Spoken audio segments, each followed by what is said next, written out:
گلزار اردو 11ویں جماعت کے لیے اردو نصاب لازمی 2019 کے مطابق آزمائشی اشاعت۔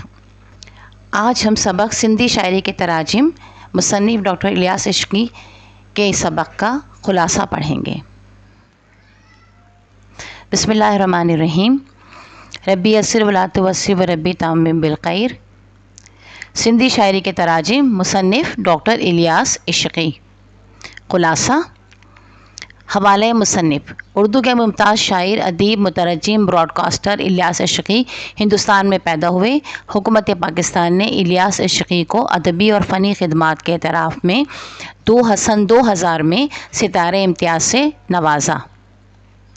خلاصہ: کسی ایک زبان کے خیالات کو دوسری زبان میں منتقل کرنے کا عمل ترجمہ نگاری کہلاتا ہے۔ ترجمہ نگاری ایک انتہائی ذمہ داری کا کام ہے۔ بظاہر ایک سادہ سی بات ہے، لیکن اس میں کوئی دو رائے نہیں کہ ترجمہ نگاری بھی ایک فن ہے۔ مصنف کے منشا کو کسی دوسری زبان میں منتقل کرنے کے لیے مطلوبہ قابلیت درکار ہوتی ہے۔ سندھی ادب کی خوش قسمتی ہے کہ اسے ابتدا ہی سے گوناگون خصوصیات کے حامل مترجم میسر آئے۔ شاہ عبداللطیف بھٹائی کے کلام کے فارسی میں منظوم ترجمے کی روایت موجود ہیں۔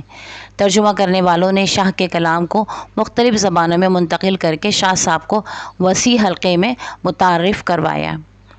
انگریزی زبان میں ڈاکٹر سورلے کا ترجمہ دلچسپی کا حامل ہے۔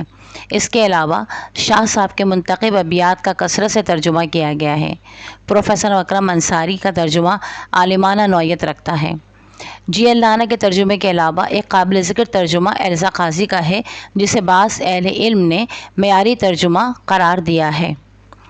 شاہ جو رسالوں کا ترجمہ جرمنی زبان میں ڈھالنے اور جرمن قوم میں متعارف کرانے کا کام این میری شمل نے انجام دیا ہے۔ اردو حلقوں میں کلام شاہ کو متعارف کروانے میں شیخ ایاز اور آفاق صدیقی اہم حوالہ رکھتے ہیں۔ دوسری کلاسیکی شعراء سلچر سرمس، بیدل، شاہ عبدالکریم، شاہ محمد زمان کے کلام کا اردو میں ترجمہ ہو چکا ہے۔ سندھی ادب کو اردو میں ڈھالنے کا سلسلہ آج بھی جاری ہے۔ یہ رہا خلاصہ۔ ہمیں امید ہے کہ امتحانات میں یہ آپ کے لیے بہت کارآمد ثابت ہوگا۔ اسے بار بار دیکھیے گا، پڑھیے گا اور اس کو لکھنے کی ضرور پریکٹس کیجیے گا اچھی طرح سے۔ ہمارے اس ویڈیو سے اگر آپ کو فائدہ پہنچے تو اسے لائک شیئر ضرور کیجیے گا۔ اگر آپ نے ابھی تک ہمارے چینل کو سبسکرائب نہیں کیا ہے تو اس کو سبسکرائب بھی کر لیجیے گا اور اپنے دوستوں میں ضرور شیئر کیجیے گا۔ اللہ تعالیٰ آپ کو کامیابی عطا فرمائے۔ آمین ثم آمین۔